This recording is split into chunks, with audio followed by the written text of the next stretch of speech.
안녕하세요. 필주 작가입니다. 오늘은 직장인과 건물주 2편, 평범한 월급쟁이가 30억 건물주가 된 4가지 비법에 대해서 말씀드려 볼까 합니다.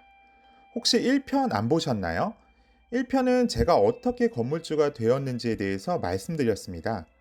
안 보신 분들을 위해 1편을 간단히 한 줄로 요약해 드리면 3년 전 10년 동안 모은 종잣돈으로 친형과 함께 돈을 합치고 은행 대출 레버리지를 활용해서 부동산을 열심히 공부하고 발품을 판 덕분에 현재 경기도 지역의 5층 건물주가 되었다는 이야기입니다. 아마 1편을 보시면 직접 건물주가 되어보시는 기분 좋은 상상을 하실 수 있을 겁니다. 꼭 보시기 바라고요. 그런 말씀드린 대로 오늘 영상에서 제가 건물주가 된 비법 4가지에 대해서 말씀드려 보겠습니다. 첫 번째, 반드시 건물주가 될 수 있다. 꼭 꿈을 꾸어라입니다. 혹시 이지성 작가님의 꿈꾸는 다락방이라는 책을 아시나요?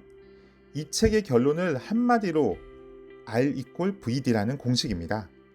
그 의미는 생생하게 꿈꾸면 현실이 된다라는 것이죠. 저도 이러한 공식을 믿고 실천했기에 많은 성공을 이룰 수 있었다고 확신합니다. 이러한 공식은 저뿐만 아니라 유명한 분들한테도 증명되었다고 하네요. 빌 게이츠도 나는 10대 시절부터 세계 모든 가정에 컴퓨터 한 대씩 설치되는 것을 상상했고 또 반드시 그렇게 만들고야 말겠다고 외쳤다고 하고요. 워런 버핏 또한 아주 어렸을 때부터 내 마음속에는 세계 제일의 부자가 된 나의 모습이 선명하게 자리 잡고 있었다. 거부가 되리라는 사실을 의심해 본 적이 단 한순간도 없었다고 하네요. 저 또한 3년 전 저희 친형이 건물주가 되어보자고 제안했을 때만 해도 건물주가 된다는 것은 남의 일이라고 믿었습니다. 하지만 종잣돈을 합치고 은행 대출 레버리지를 이용한다면 결코 안 될 일은 없다고 생각하게 되었습니다. 그리고 계속해서 나도 언젠가는 건물주가 될 수 있어 라고 계속 생생하게 꿈을 꾸기 시작했죠. 그리고 자연스럽게 부동산 공부를 하게 되고 발품을 팔게 되면서 결국에는 건물주가 된 것입니다. 여러분도 이처럼 분명 생생하게 꿈꾸고 노력한다면 건물주가 되실 수 있을 거라 확신합니다. 둘째, 남을 이용하라는 것입니다. 즉, 은행 대출, 레버리지를 활용하라는 것이죠. 혹시 아직도 대출이라는 단어를 들으시면 나쁜 것, 하면 안 되는 것이라고만 생각하시나요? 제가 생각하기에 대출은 크게 2가지가 있다고 생각합니다. 첫 번째, 나쁜 대출, 두 번째, 착한 대출입니다. 나쁜 대출은 소비를 위한 대출을 말합니다. 예를 들어 자동차나 명품을 할부로 산다거나 생활비를 충당하기 위해 대출을 하는 것이지요. 하지만 착한 대출은 투자를 하기 위한 대출입니다. 예를 들어 20억 건물을 구입하기 위해서 은행의 힘을 빌려 10억을 대출받는 것이지요. 이러한 착한 대출도 너무 과하게 받으면 독이 될 수 있으니 수익률을 꼭 잘 따져보고 투자하셔야겠죠.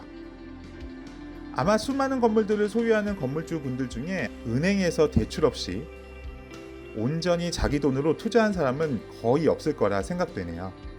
대출을 받아야 수익률도 올라가는 거고요.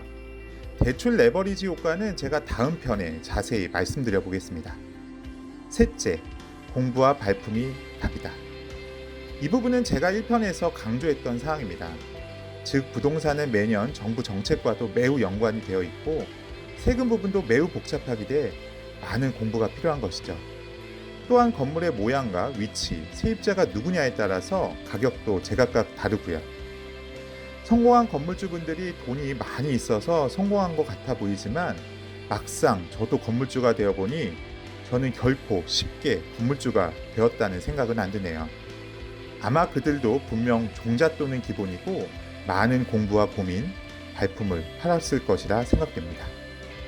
저 또한 퇴근 후면 수많은 지역의 건물들을 보러 다녔습니다.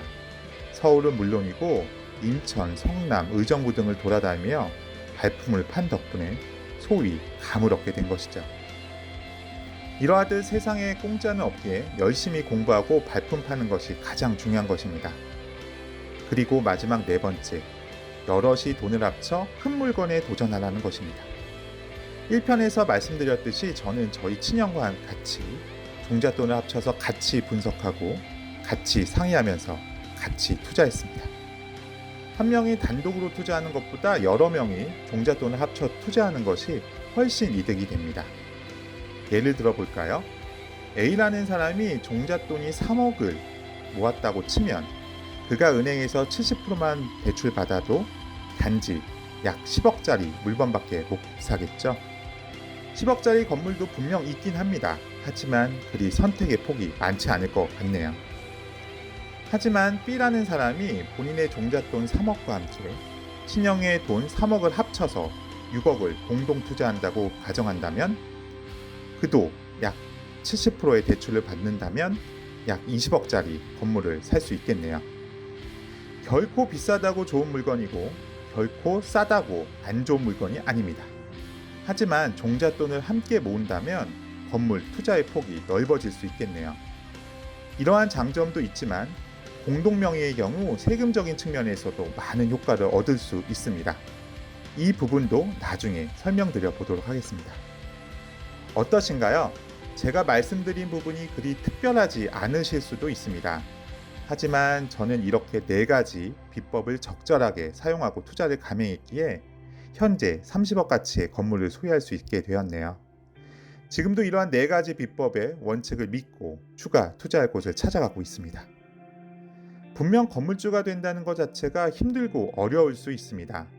하지만 결코 안 되리라는 것도 아니지요. 건물주가 될 수 있다라는 마인드와 대출 레버리지를 활용하고 발품과 공부를 한다면 또한 여럿이 힘을 합치면 저희와 같은 월급쟁이도 충분히 건물주가 될 수 있을 거라 저는 확신합니다. 긴 영상 봐주셔서 감사드리고요. 제 영상이 좋았다면 구독과 좋아요 부탁드립니다. 감사합니다.